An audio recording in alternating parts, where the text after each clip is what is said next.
Hi, I'm Robin Levinson-King for the BBC News. We're here in sunny Los Angeles the morning before the Oscars with Heather Cox and Jessica Morgan of the blog Go Fug Yourself. We're talking about fashion in the age of Me Too, post-Weinstein. Let's just start off with a sort of a broad question. How do you cover something sort of fun and what many people consider trivial like fashion in this really serious sort of heated climate? We're talking about sexual assault and sexism in the industry. How do you think we can talk about both of those things?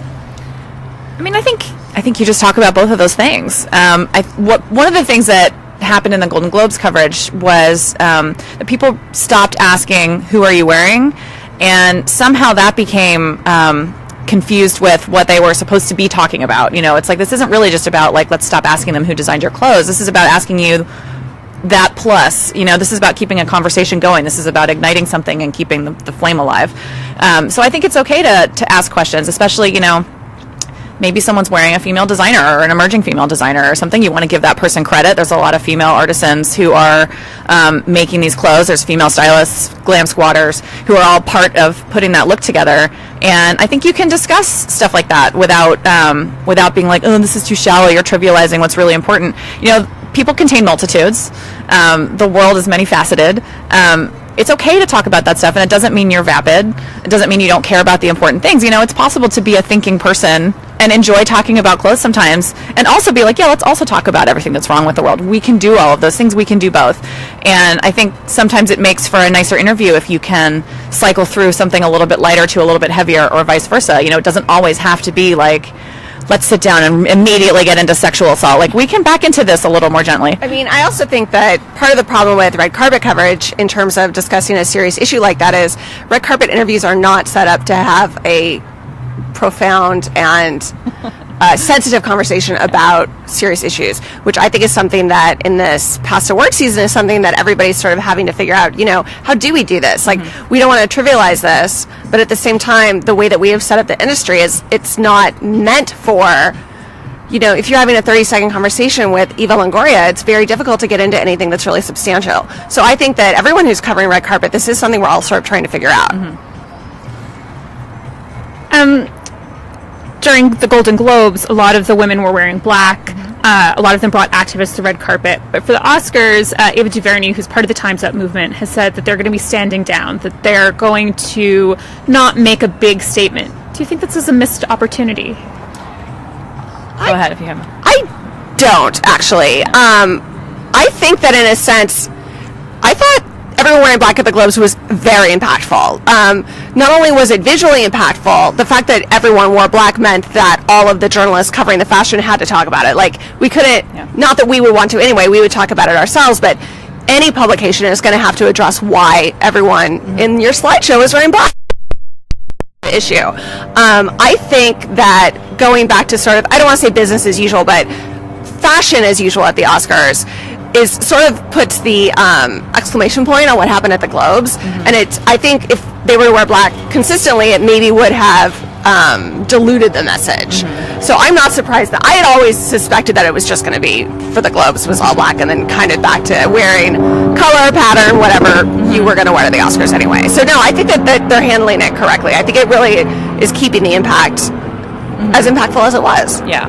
And I think it's also important to remember that Time's Up is not a fashion movement. It's about a lot more than that. And I think the more that they do stuff like, you know, put a dress code on events and stuff, I mean, that can be really effective. And as Jessica said, it really was at the Globes. Like, it was a sea of black outfits. It was all women in solidarity. And I wasn't sure how that was going to play, and was pleasantly, I thought it was quite moving, like, to see that. But if you do that every time, then it does become about what, it suddenly is only about what everyone's wearing, but just in a different way. And is probably to keep the conversation going with words and deeds, and not necessarily this fixation on, are we all wearing color today? Are we all wearing patterns today? Like, what's going on? There are other ways to show solidarity, and I think it's right to start to move that conversation in that direction and make sure that people don't just mix up the issues. You know what I mean? let's talk about fashion. Yeah. Okay. since we're on the topic, right? Who are you most looking forward to seeing on the red carpet? Who do you think is going to have an interesting statement with their clothing? I have two people whose ensembles I am most looking forward to. I think Saoirse Ronan always looks good at the red carpet. I'm very excited to see what she wears. I also think her fellow Best Actress nominee, Margot Robbie, will probably look interesting. So for me, I'm interested in seeing them. Octavia Spencer always looks beautiful. I'm looking forward to seeing what she wears. Allison Janney. Allison Janney always looks really cool, and she has worn such a variety of things. I mean, the dress that she wore at the BAFTAs was, I think, maybe the most dramatic awards. It was the one that almost looked like the metallic part on top was being peeled off of her, which was kind of groovy. Weird, but groovy. Even if you like it, you don't like it. Same with Saoirse Ronan. She's been taking a lot of fashion chances. She's been really well styled this season, so she's unpredictable, but in a way that doesn't feel haphazard. It's somehow you're just like, oh, she's just really like swinging and having fun and trying pretty much everything. And so it'll be really interesting. I'm trying to think who else. Frances McDormand is going to wear like a high-necked, long-sleeved column dress.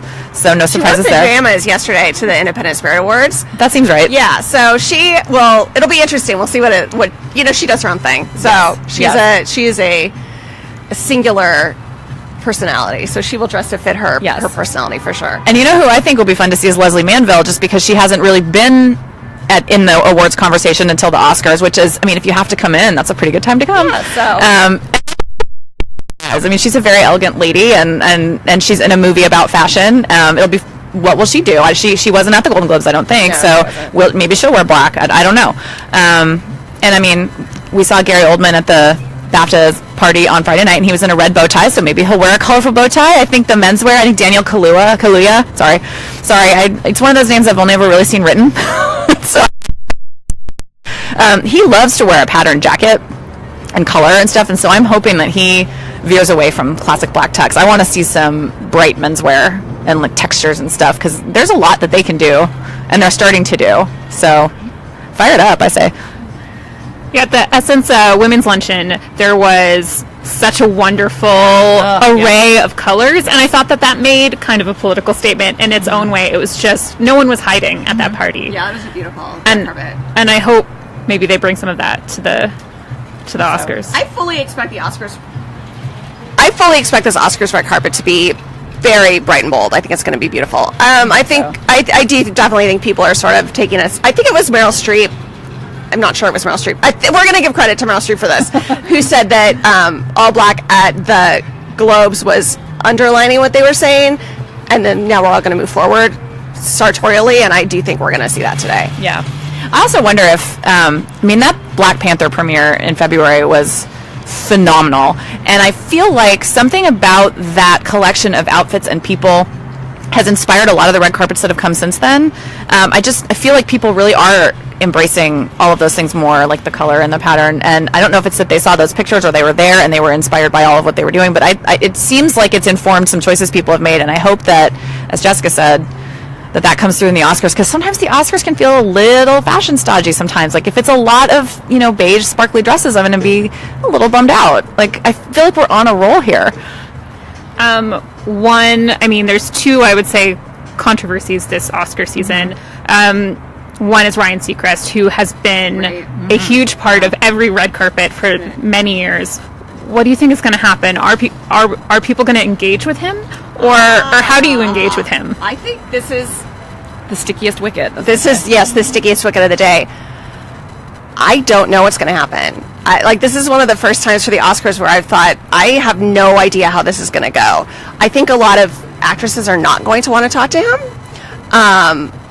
I understand why E! is having him do the red carpet, because in their internal investigation of his sexual assault allegations, they exonerated him. So not to have him go on the red carpet would be undercutting their own internal decision. I think a lot of women are not going to want to talk to him. I don't believe that I would want to talk to him. And if E! is just him talking to like a bunch of other dudes, that's leaving aside questions of his behavior, that is bad for their show. So I think they are in a real mess right now, and I don't know what they're going to do. I guess they're just going to go for it. Yeah, I don't know. I think then you run into the situation of, let's say somebody does want to talk to him. Do they get pilloried for that. Like, that doesn't seem, I don't know. I think it's going to be kind of, and it's almost surprises me that he hasn't just said, you know what, I'm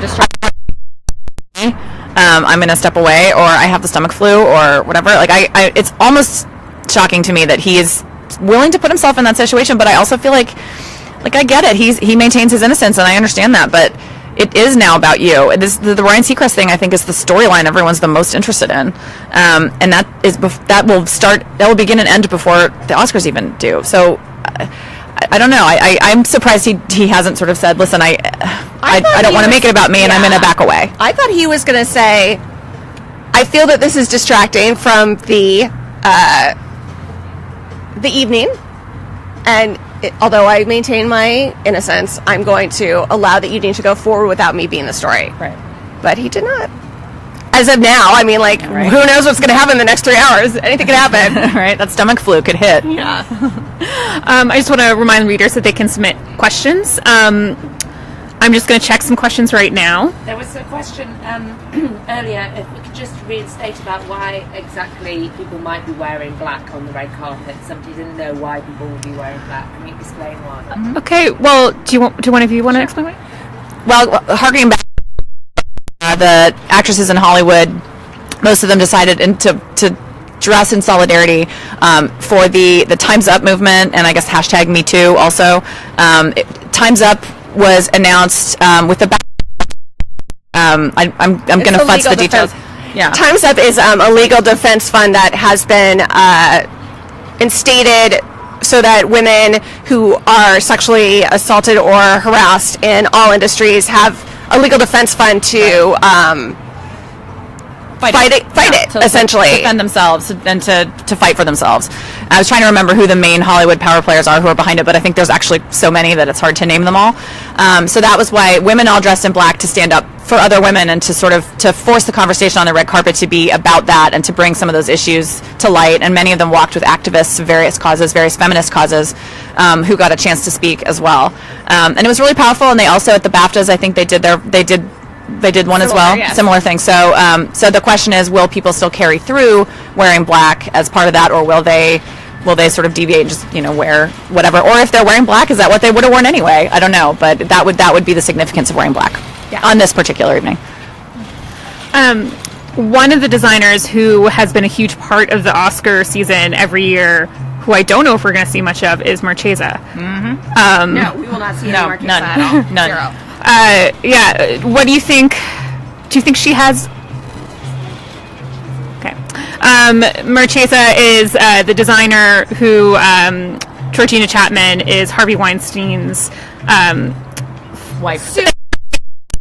Allegedly still wife. Yes, I think they're separating. They're separating, and so there has been some discussion about how Harvey Weinstein really pushed the Marchesa fashion brand on the red carpet when he was at the height of his power, and now that he has lost a lot of that power, I think the question is his wife's designs going to be a part of the season? No, they have not been. Absolutely not. No one is ever going to wear Marchesa again. For sure. I mean, I think, I know that is a dramatic thing to say, but it is over for her. I mean, I think a lot of it is that his money funded a lot of that company. He was a heavy investor. He is so inexorably tied with its rise and now also its fall. I think that company's done. I would be astonished if anybody wore it tonight. It would be that would be the one thing that would take Ryan Seacrest out of the headlines, would be if somebody wore Marchesa. Yeah, it's not going to happen. No. She's known for Marchesa's known for very sort of feminine, fluffy, ruffly, very sort of lots of mermaid hems, very girly fashion that was a big part of, I think, the 2000 to 2010 sort of Oscar experience. Who's the next sort of girly Cinderella designer? That's a good question. That is a good question. I think that in the last 5 years or so, we have kind of moved from a place where there's less of a red carpet dominance the way there used to be 10 years ago when it was like all Marchesa or all one certain designer. I think we're going to see a lot of different designers. You're always going to see someone's going to wear Calvin Klein. Armani. Someone's going to wear Armani. Someone's going to wear Givenchy. There's going to be a ton of people in Louis Vuitton because a lot of these women are contracted with Louis Vuitton, so they have to wear Louis Vuitton. Ditto. So I was just pulling down. Ditto Dior. But I don't know that there is one designer right now that is sort of taking like a red carpet dominance. So I guess we'll find out. We'll find out tonight. We'll see tomorrow when we do our map. Yeah. Another question. Who are your favorite designers on the red carpet? Oh gosh. That's a good one. It does vary from season to season, but I will say that this is not like a super trendy choice necessarily, but Carolina Herrera does some beautiful stuff. And I think because her market tends to be considered, rich Upper East Side lady socialites, people forget to wear her as much, and then you see something that she's made and you're just like, that is so elegant and lovely. And I would and looking at her shows, I would love to see more of her out there. Because it's just beautiful, but I'm trying to think who some of the other really good ones are. Jessica really likes Erdem, right? I love Erdem, although that's question. Sometimes it's crazy. I'm always like, I was not wild about the most recent Erdem ensembles the Duchess of Cambridge wore, but they were interesting. So I do like the fluffy, girly Erdem. But I also really think that, who was I just going to say, and I feel like I lost him? Oh, I think Ralph and Russo does a lot of really good red carpet gowns, very dramatic, and I think that's always enjoyable. I think that's probably it. I mean, I love Jason Wu, but he doesn't do as many full-on red carpet gowns as I would want him to. He used to, Diane Kruger used to wear him a lot, and it was beautiful. Yeah. There's a fun one that is, I think they showed in London this year, actually, is Del Pozo.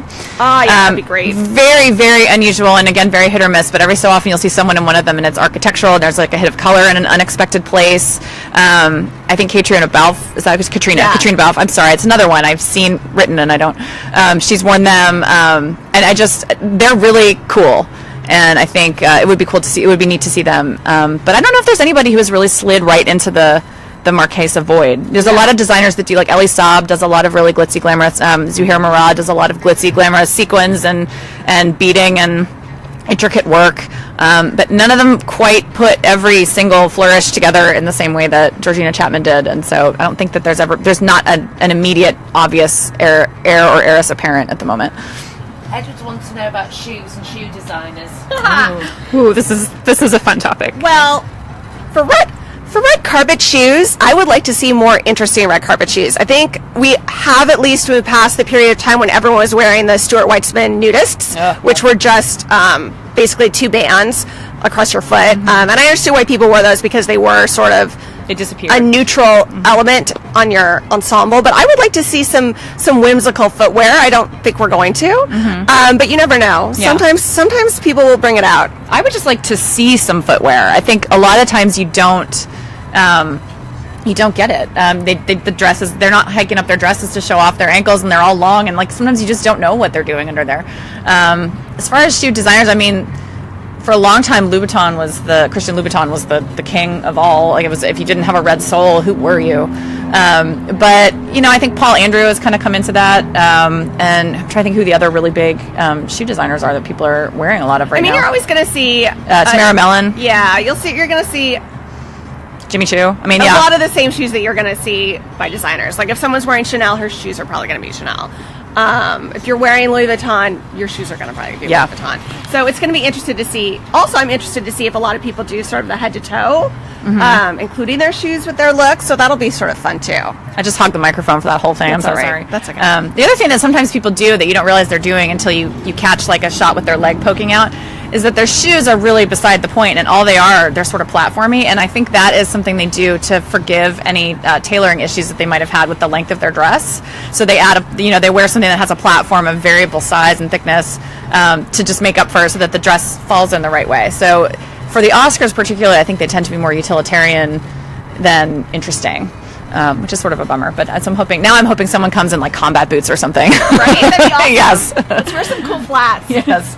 Well, I want to thank you so much for joining us. This has been a great conversation, and let's all enjoy the Oscars. Yes, Right? I know. Exactly.